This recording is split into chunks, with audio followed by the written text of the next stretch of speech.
Disclaimer: this video is intended for educational and awareness purposes only. The scenarios, timelines, and events depicted in this documentary are based on historical data, expert analyses, and simulation models. They do not represent any actual or imminent threat. The content is designed to help viewers understand the potential consequences of a nuclear event and promote informed discussion. It is not meant to cause fear, panic, or promote any political agenda. Viewer discretion is advised. It starts with light. Not the gentle morning glow that pours through bedroom windows, but a blinding, unnatural flash that burns shadows into the pavement. It happens in a second, yet stretches into eternity for those who witness it. Cars stop in the middle of highways. Conversations cut off mid-sentence. A flock of birds scatters into the sky, disoriented by the soundless brightness. Then comes the thunder.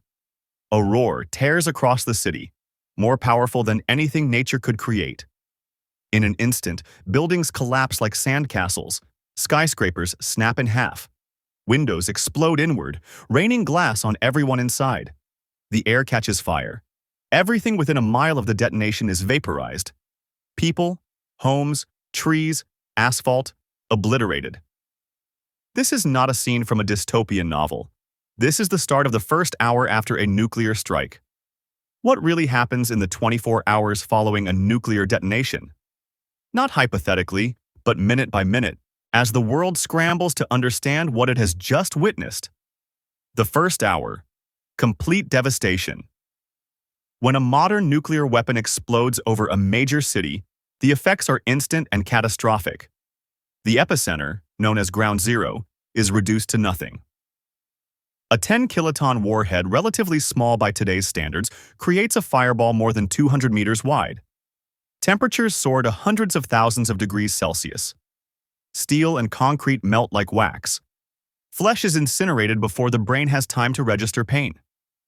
Within seconds, a shockwave races outward at supersonic speed.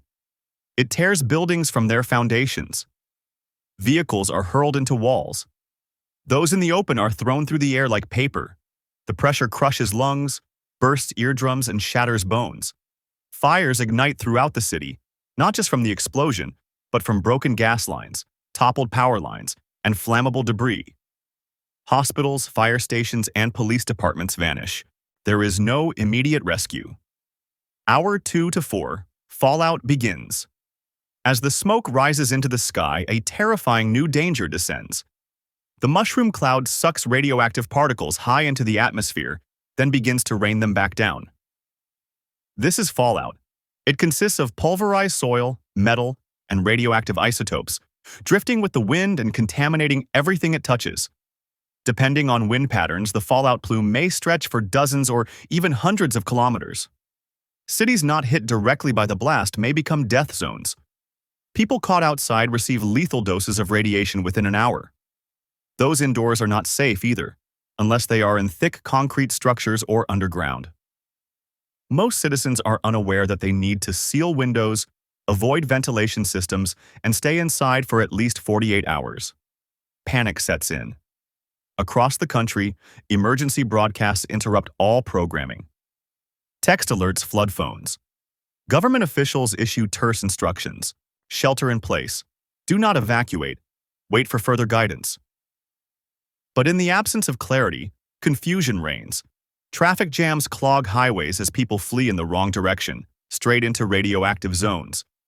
Some try to drive to hospitals, unaware that most have already been destroyed or are overwhelmed. Hour 5 to 8. National shock and global trembling. By now, the news has spread worldwide. The internet, for all its noise, falls eerily silent in some corners. Social media becomes a battlefield of misinformation, fear, and desperation. Live footage of smoldering ruins plays on every screen. Global markets crash. Flights are grounded. World leaders scramble to issue statements. Was this a terrorist attack? A rogue state? Was it the beginning of a nuclear war? If the attack is confirmed to be a single detonation and not part of a larger offensive, military analysts and intelligence agencies begin the frantic task of determining who launched it. Was it a missile, A suitcase bomb? A smuggled warhead? Satellites and radar stations are on high alert, scanning for additional launches. All major nuclear powers go into defensive mode. Submarines silently reposition in the oceans.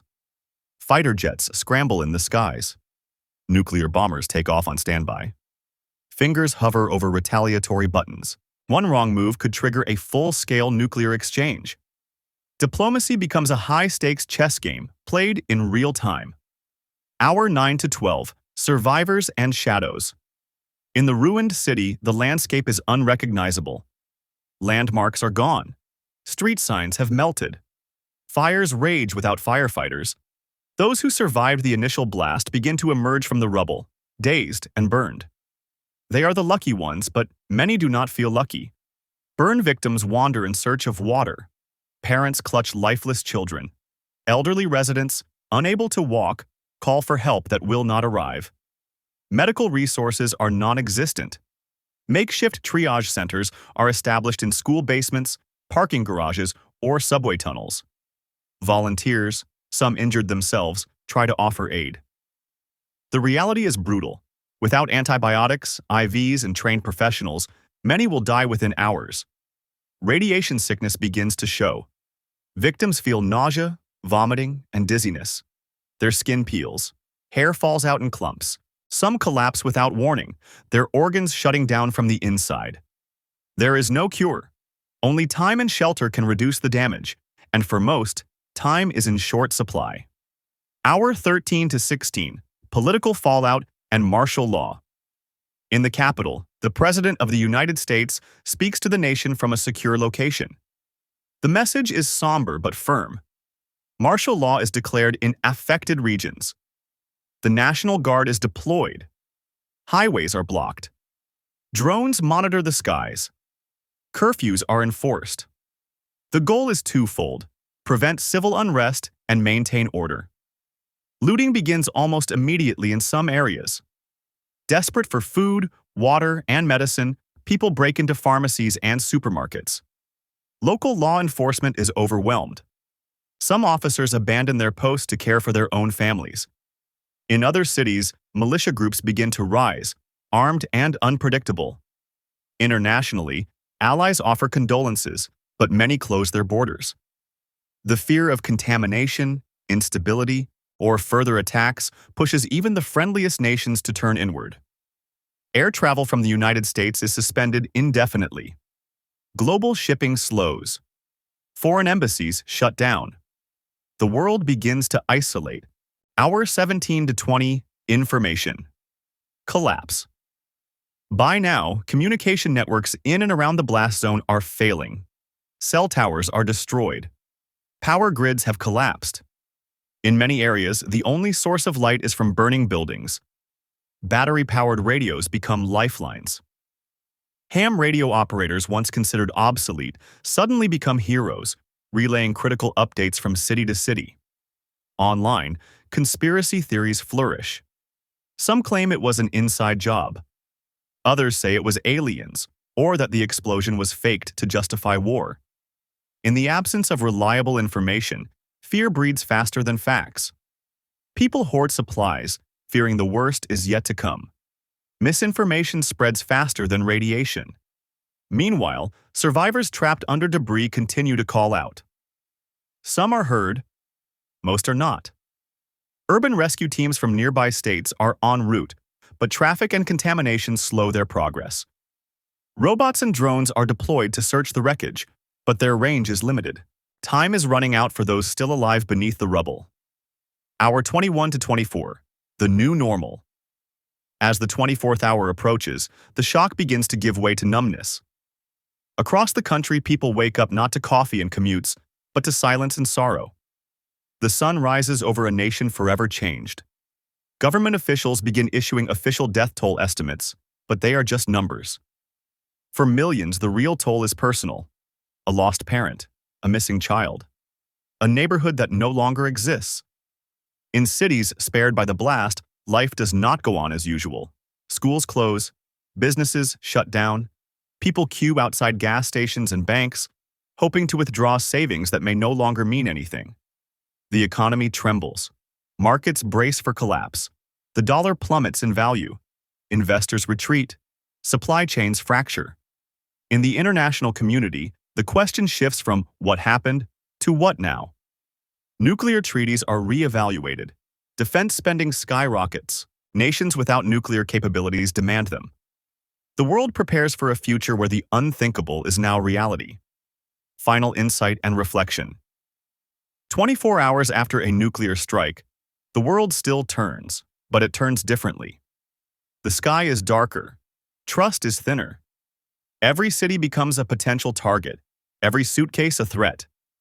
Humanity has always flirted with the edge of destruction, but now it has taken a step over the line. The next move is ours. Will we step back from the brink, or learn to live with our fingers hovering over the button? That's the question history will ask, and only time will answer. If this video made you think, make sure to like, subscribe, and check out our next video. Thank you for watching, and see you on the next one.